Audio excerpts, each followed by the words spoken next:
Deck the halls with boughs of holly. Bienvenidos a nuestro programa. El martes 17 de diciembre de 2019, en la CEMI de Madrid, tuvo lugar la charla Hablemos de Hanukkah a cargo del Rav Pinchas Punturello. Les invitamos a escuchar la grabación.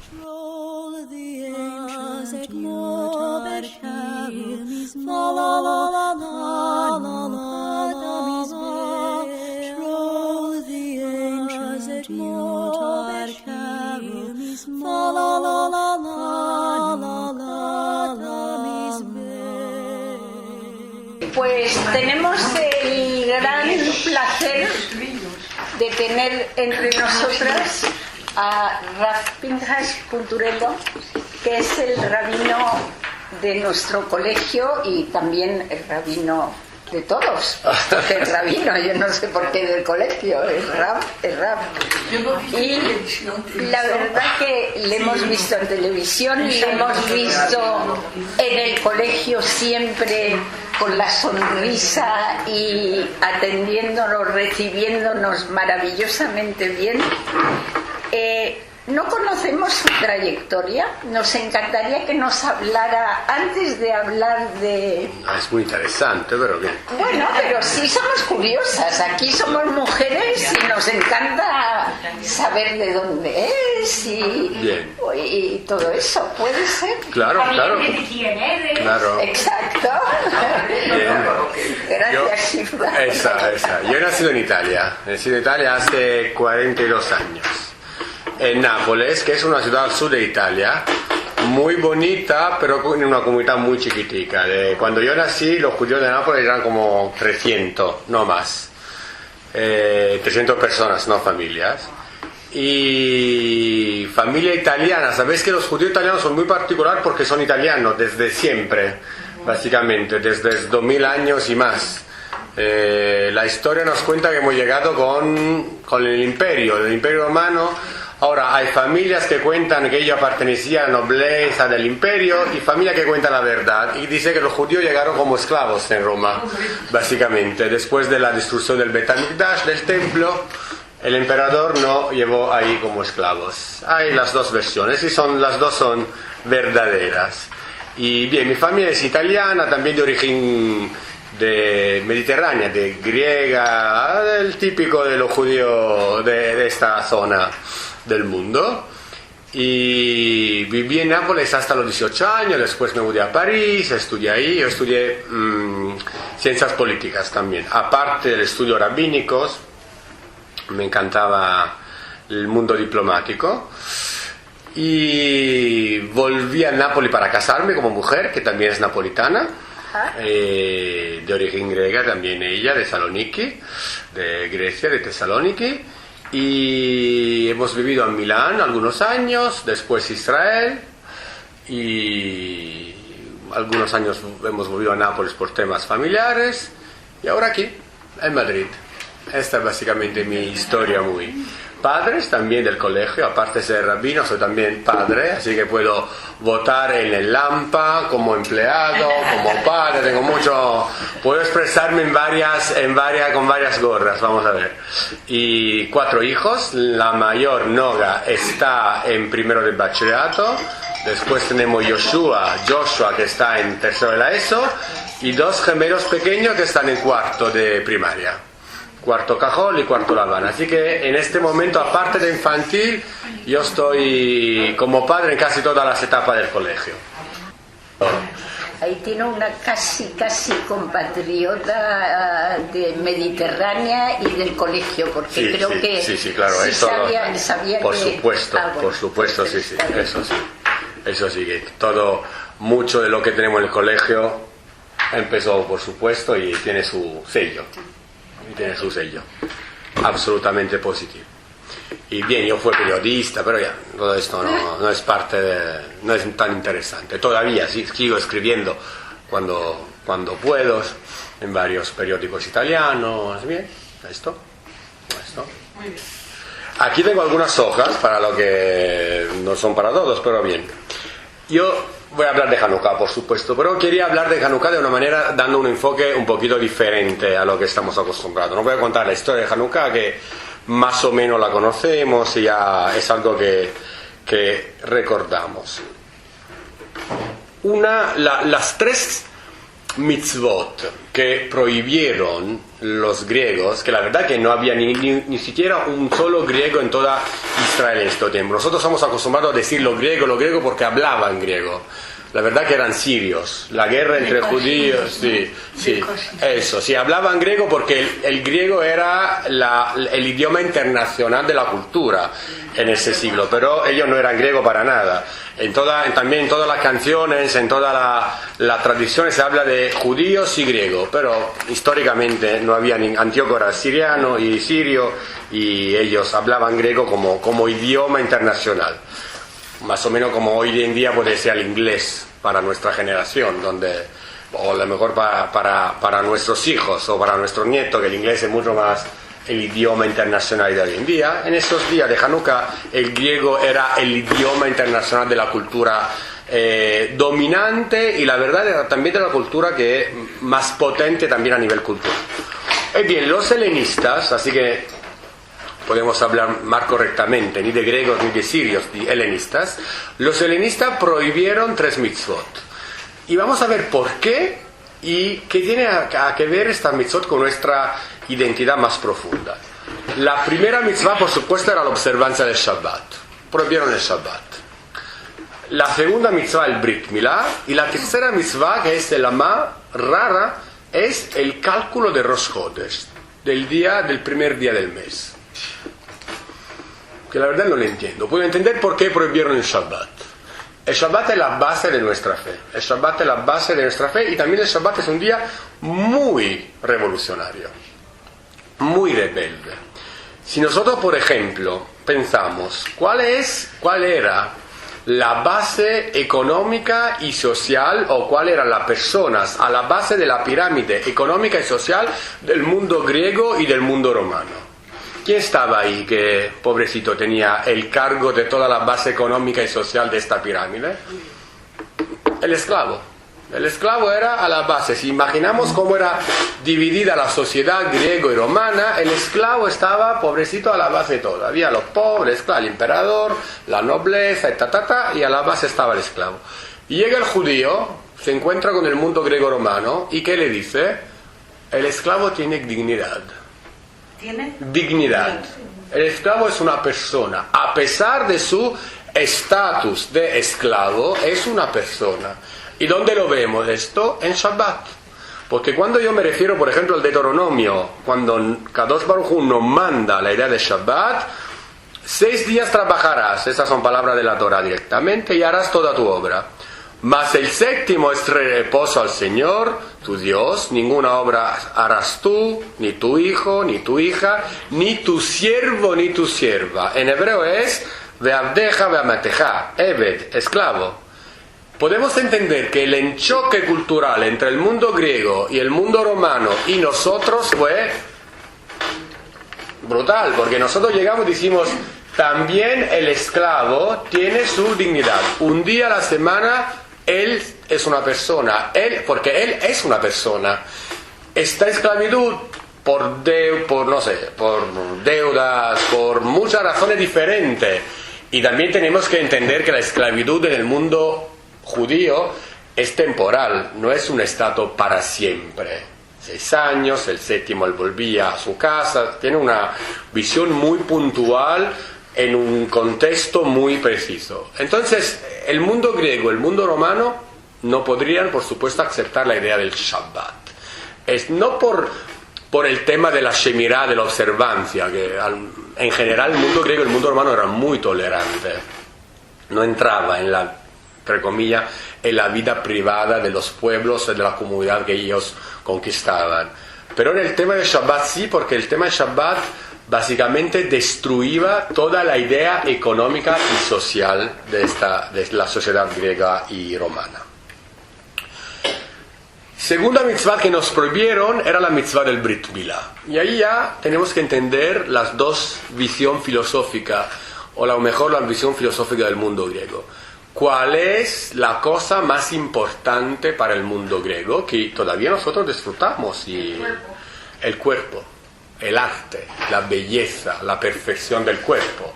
¿Quién inventó las Olimpiadas? Ellos, como manifestación de la perfección del cuerpo, del deporte, se decía en el mundo romano, y se dice todavía hoy, mens sana in corpore sano, la idea que la perfección del alma o de la mente tiene que encontrarse con un cuerpo del mismo nivel, perfecto también él. Y entonces la idea del Brit Milá es algo que por supuesto no se podría encontrar, porque la armonía del cuerpo es algo que el hombre no puede poner en duda. Nosotros hicimos exactamente lo contrario. El cuerpo es armónico, pero Kadosh Baruj Hu nos pide una intervención en el sentido de perfeccionar a nivel espiritual. El Brit Milá como el Shabbat es un compromiso social y familiar con Kadosh Baruj Hu, el Brit Milá es una manifestación, un compromiso en mi mismo cuerpo de conexión con Dios, con Kadosh Baruj Hu. El tema del Brit Milá no era tan sencillo, porque tenemos que admitir algo históricamente muy, muy claro. Muchos judíos no sé si el verbo puede ser esto, se helenizaron, ¿se dice así? Sí. O se asimilaron a la cultura helenista, hasta que para participar a las Olimpiadas, ellos pasaban, esto los cuenta en los libros del Macabeo, ellos pasaban operación muy dolorosa para esconder el Brit Milá, porque estaba prohibido. Tenemos que imaginar que las Olimpiadas básicamente todos los deportes, todos los participantes eran desnudos. No había como hoy en día una idea de tziniut o de modestia o de privacy. A ver. Y los libros de los Macabeos, que para nosotros no son libros sagrados, son libros históricos, y esto también podría ser una pregunta. ¿Por qué para el mundo católico, el mundo protestante, los libros de los Macabeos son sagrados, como los libros de Moshe, y para nosotros judíos, los Jajamim, nuestros sabios, decidieron que no, que los libros de los Macabeos sí son fuentes históricas muy importantes, pero no tienen el mismo nivel espiritual, no sé, de la Megilat Esther, por ejemplo, que tampoco es un libro sencillo, tampoco es un libro que... Y la respuesta es que, pues que al final tenemos que contar la verdad. La guerra entre Macabeos y helenistas fue también, lamentablemente, una guerra civil entre judíos helenistas y judíos no helenistas. Los sabios, nuestros jajamín, dijeron, nosotros, por supuesto que tenemos que aceptar el hecho histórico, pero no queremos poner un libro donde se cuenta una guerra civil. La idea de la guerra no tiene que ser una idea que se quede en la memoria del pueblo judío, como memoria sagrada. Entonces, el hecho histórico que pasó esta guerra, que ocurrió una guerra, nadie lo puede, por supuesto, ocultar. Pero llevar la guerra como una herramienta sagrada no es algo que los jajamim, nuestros sabios, quisieron poner como nuestra visión cultural. Porque nuestra visión cultural es que la Torá es una herramienta de paz, no es una herramienta de guerra.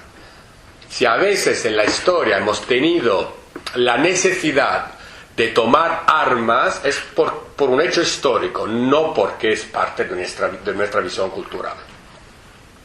Y bien, los libros de los Macabeos, el primer libro de los Macabeos cuenta de esos judíos que para ir a Atenas o no sé dónde, pasaban estas operaciones muy, muy dolorosas para esconder su propia identidad a nivel físico.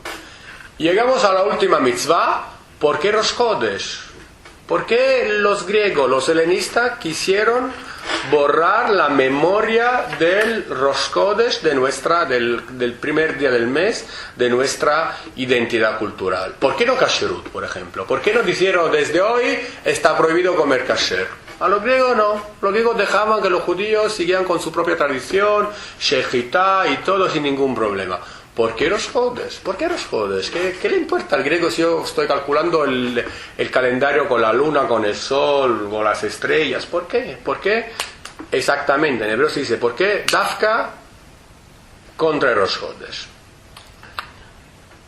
Si queréis intervenir, por supuesto.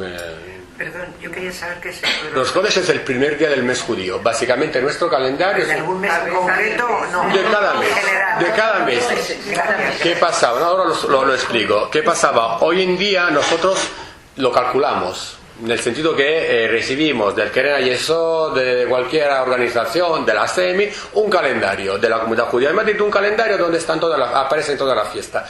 Pues que nuestro calendario litúrgico, religioso, se conecta con la luna y no con el sol, a veces que, como usted sabe, a veces que nuestra fecha con el calendario gregoriano no se encuentran siempre el mismo día. Pero hasta el siglo IV de nuestra era, no se calculaba el calendario. ¿Qué pasaba? Yo estaba, no sé, trabajando en mi campo al lado de Jerusalén. Trabajando, me aparecía la luna nueva. En este momento tenía la obligación de dejar mi trabajo, coger mi caballo, mi asno o simplemente mis pies y subir a Jerusalén, al templo, a declarar con un otro testigo la visión de la luna nueva. Cuando llegaban bastantes testigos, ¿qué pasaba? El Bedín, el tribunal rabínico, el Sanedrín, declaraba esto el primer día del mes y se enviaban mensajeros a caballo a las dos comunidades de la diáspora. Una era la suya, en Egipto. Se llegaba ahí a avisar a la comunidad judía de, ¿cómo se dice? Alejandría, gracias.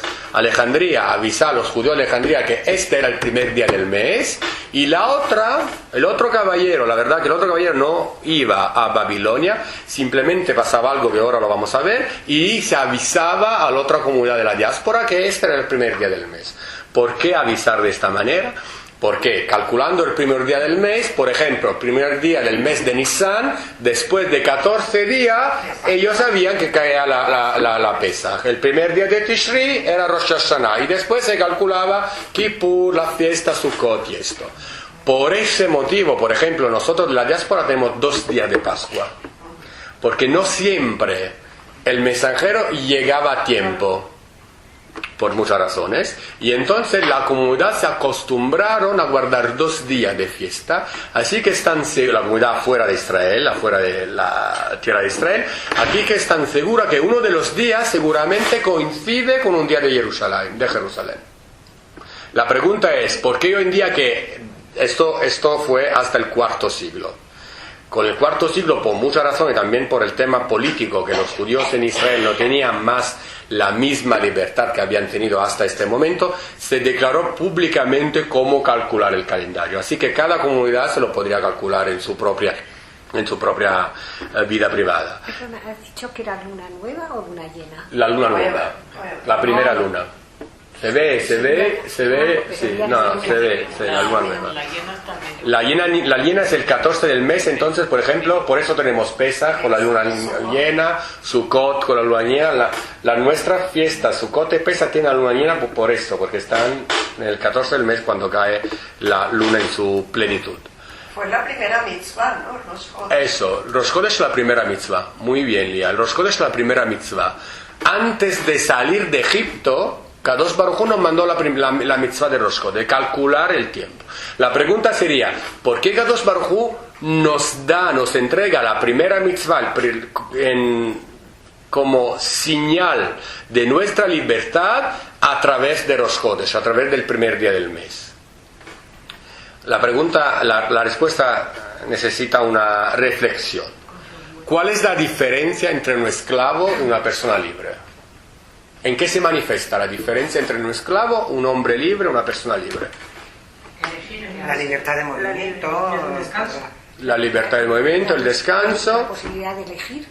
La posibilidad de elegir y la posibilidad de manejar su tiempo. Un esclavo no tiene tiempo. El tiempo es el tiempo de su patrón, no es suyo. Por eso, por ejemplo, un esclavo está exento de la mitzvot. No tiene que hacer ninguna mitzvah. Un esclavo judío, cuando por tema de deuda se convertía en un esclavo porque no pagó su deuda, etc., y no tenía obligación de ponerse tefilín, de hacer nada. ¿Por qué? Porque no podía decir a su patrón, mira, me pongo los tefilín, después te limpio la casa. No, porque el tiempo no es suyo.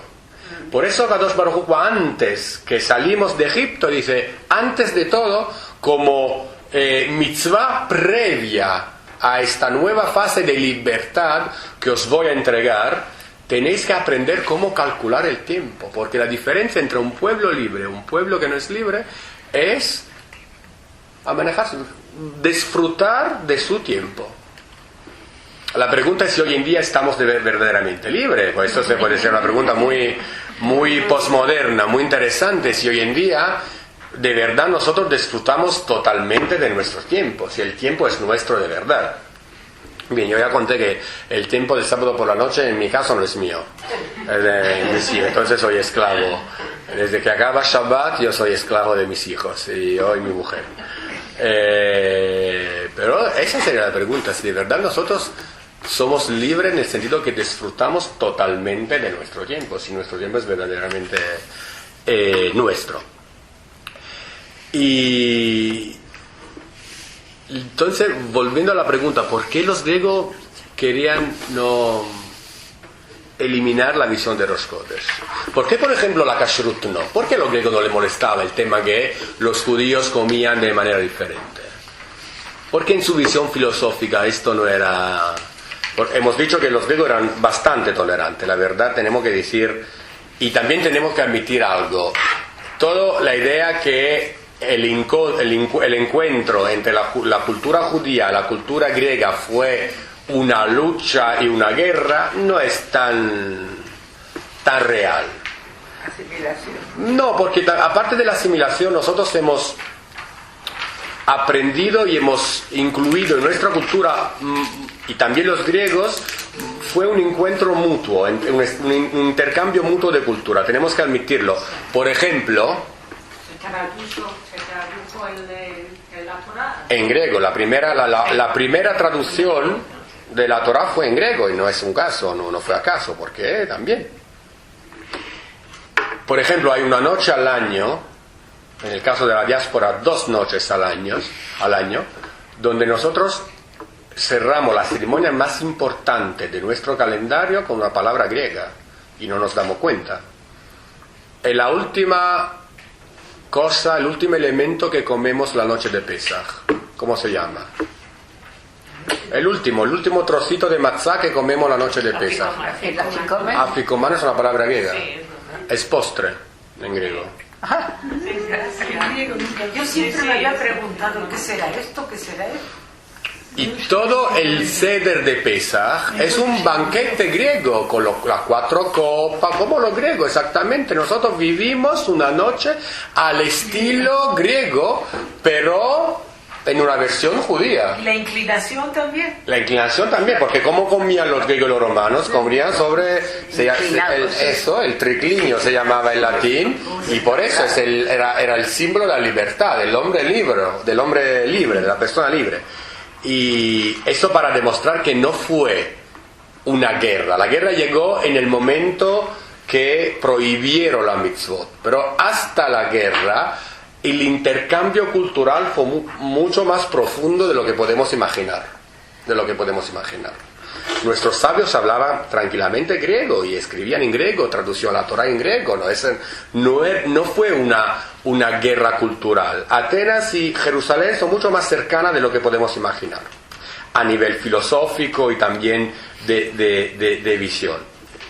El hecho que cerramos la noche más importante de nuestra tradición con una palabra griega, hace falta encontrar una palabra judía para decir postre. ¿Y por qué? Porque también esto era importante como señal. La pregunta es, los griegos, ¿por qué querían eliminar este Rosh Chodesh? ¿Por qué no les gustaba la idea que los judíos calculaban el tiempo? O más correcto, ¿por qué entendieron que borrar el cálculo del tiempo significaba básicamente borrar la raíz de toda nuestra tradición? ¿Qué nos diferencia de los demás pueblos que nos rodean? La educación, muy bien. Y en el día a día, ¿qué nos diferencia más? Claro, la educación es lo que nos diferencia. ¿Cómo se expresa esta educación en el día a día? Y siguiendo, calculando matemática. También. Calculando matemáticamente. Pero los griegos también tenían. Aristóteles, Plato, tenían cálculo. Yo creo que son los derechos sociales. Los derechos sociales, muy bien. La conexión con Dios. La conexión con Dios, que se expresa como una pregunta. ¿Cuándo podemos definir un judío asimilado totalmente? Dice, pobre, este judío está muy lejos de nuestra tradición. Sin las fiestas. No hay una fecha. Sin las fiestas de calendario. Cuando no tiene un calendario judío. Cuando una familia está muy lejos de la tradición judía, cuando ha perdido el ritmo del tiempo de nuestra vida. Cuando no hay ningún... Sí, ¿por qué? Porque lo ha perdido. Más que comer en Yom Kippur es la expresión final de algo que ella ha perdido. ¿Qué ha perdido? Ha perdido el tiempo sagrado judío. Ha perdido la visión diaria de nuestro calendario. Hasta que tenemos en nuestra casa una vela el viernes por la noche, un kiddush y la idea, no sé, hasta que en la cocina de una familia judía al final de agosto se habla de que vamos a cocinar en Rosh Hashanah, no es una familia asimilada. ¿Por qué? Porque incluye en su vida también en la cocina el ritmo de la idea. En 2 semanas, no sé, depende del año, pero en 2 semanas va a llegar a Rosh Hashanah. ¿Dónde voy a comer? ¿Me invitó mi cuñada? No, sí, yo invito. El tiempo es lo que nos define. Si perdemos el calendario, hemos perdido nuestra identidad. Entonces, hasta el judío que llega solo para 15 minutos al final de Neilá de Yom Kippur, todavía es un judío que no está asimilado porque no ha perdido una vez al año, pero no ha perdido su calendario. Tiene esta conexión con, vamos a ver en el calendario de la Comunidad Judía de Madrid, cuándo es Yom Kippur, y cuándo es Rosh Hashanah, y cuándo es pero no ha perdido. Los griegos entendieron que, más que la kasherut, más que todo, para cortar la raíz de nuestra identidad, cortamos el tiempo. Qué astutos. Son griegos, son los padres de la filosofía, no es un caso. Si nosotros borramos esto, hemos vencido la guerra cultural contra los judíos. Hemos vencido la guerra cultural y espiritual contra los judíos. No tenemos nada que hacer más. Y ya está. Si ellos pierden el tiempo, han perdido todo. Hemos dicho cómo se comunicaba el nuevo día de Rosh Chodesh a la comunidad de Alejandría. El caballero partía a Jerusalén había varias etapas donde por supuesto se cambiaban los caballos. Es muy interesante como la Mishnah cuenta esta sí, más que peregrinación era una competición deportista, de verdad, se corría mucho. Y esto pasaba entonces con Egipto. ¿Y qué pasaba con Babel, con Babilonia? Ahí la Mishnah que tenemos aquí nos cuenta cómo se avisaba a la comunidad del norte. Tenéis que imaginar la mapa de Israel. Babilonia es el norte porque está por allí, por supuesto. Más o menos hoy en día sería el Irak, más o menos. ¿Cómo se avisaba? Se encendían antorchas. Se encendían antorchas y por eso se conecta también con el tema de Hanukkah. La luz como medio de comunicación. Se encendía antorchas, la primera, voy leyendo en español la Mishnah, que dice, ¿cómo encendieron las antorchas? La Mishnah se pregunta, estamos en la Mishnah de Rosh Hashanah, se pregunta, ¿cómo se avisaba entonces la comunidad de Babilonia que estaba llegando a Rosh Chodesh? ¿Cómo se encendieron? ¿Cómo encendieron las antorchas? Solían traer largos postes de cedro y cañas y madera de olivo y pelusa de lino y los ataron a todos con una cuerda. Y alguien solía subir a la cima de una montaña, que está básicamente lo que hoy en día es Arazetim, el monte de los olivos, más o menos. Tenéis que imaginar que donde se declaraba Rosh Chodesh, en el templo. Entonces esta gente, los testigos, subían a Jerusalén, inmediatamente se enviaba el caballero a Egipto y la persona que subía a la montaña al lado del templo para empezar, por la noche por supuesto, para encender la luz, las antorchas. Y alguien solía subir a la cima de una montaña y encenderlos con fuego y agitarlos hacia adelante, hacia atrás, hacia arriba y hacia abajo. Había este código para avisar, no simplemente porque podía pasar que, no sé, que otros pueblos encendían fuegos para su propia necesidad, no sé. Entonces había este código para avisar que esta antorcha se subía, se bajaba, se hacían varios gestos para avisar. Hasta que la primera persona que había encendido veía que el segundo en la segunda montaña y el siguiente hacía lo mismo, en la cima de la segunda montaña y así en la cima de la tercera montaña hasta a Babilonia. Así se avisaba. Y no es un caso entonces que cuando los Jajamim decidieron, porque lo decidieron ellos, ¿con cuál mitzvah vamos a recordar el milagro de Hanukkah? Por supuesto, el milagro del aceite, la jarra, que duró 8 días y no 1, pero ¿por qué eligieron el tema del fuego, de las velas? Porque la comunicación es luz, la educación es luz.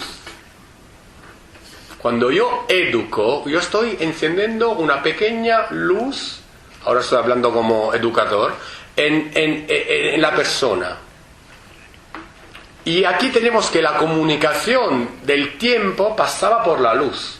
Es maravilloso, para mí es algo de maravilloso. La idea que la luz, que puede ser fuego que destruye, en este caso el mismo fuego se convierte en un medio de comunicación y comunicación sagrada.